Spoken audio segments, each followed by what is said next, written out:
రైట్గా MLC ఎన్నికల schedule విడుదలైందని Congress BRS కు అభ్యర్థులు దొరకడం లేదని ఎద్దేవా చేశారు ఎంపీ లక్ష్మణ్. గత 10 ఏళ్ల పాలనలో రాష్ట్రాన్ని దోచుకున్న బీఆర్ఎస్ ఇచ్చిన హామీలు అమలు చేయని కాంగ్రెస్ ను పట్టభద్రులు నమ్మబోరన్నారు. పట్టభద్రుల ఎమ్మెల్సీ ఎన్నికల్లో ఆ రెండు పార్టీలకు బుద్ధి చెప్పాలని చెప్పారు లక్ష్మణ్. ఉన్నటువంటి గ్రాడ్యుయేట్స్ అందరూ కూడా టీచర్స్ అందరూ కూడా బీజేపీ అభ్యర్థులు గెలిపించారు.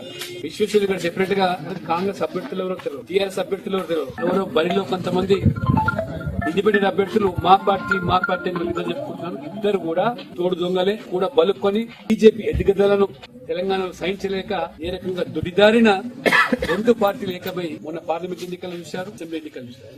కాబట్టి మీరు అత్యాయంగా తెలంగాణకు భవిష్యత్తు బీజేపీ మాత్రమే విషయాన్ని గమనించి మీ విలువైన మూల్యమైన మొదటి ప్రాధాన్యత ఓటును మా అభ్యర్థులకు వేసి గెలిపించాల్సిన విజ్ఞప్తి చేస్తూ మీ ద్వారా ఖచ్చితంగా ఈ ఎన్నిక ఫలితాలు తెలంగాణ భవిష్యత్తు, ఎందుకంటే కాంగ్రెస్ చేసే మోసాలకు చెంపపట్టుల టీఆర్ఎస్ అది గత చరిత్రని, కాబట్టి భవిష్యత్తున్న పార్టీ తెలంగాణ భవిష్యత్తు కాబట్టి వివేకంగా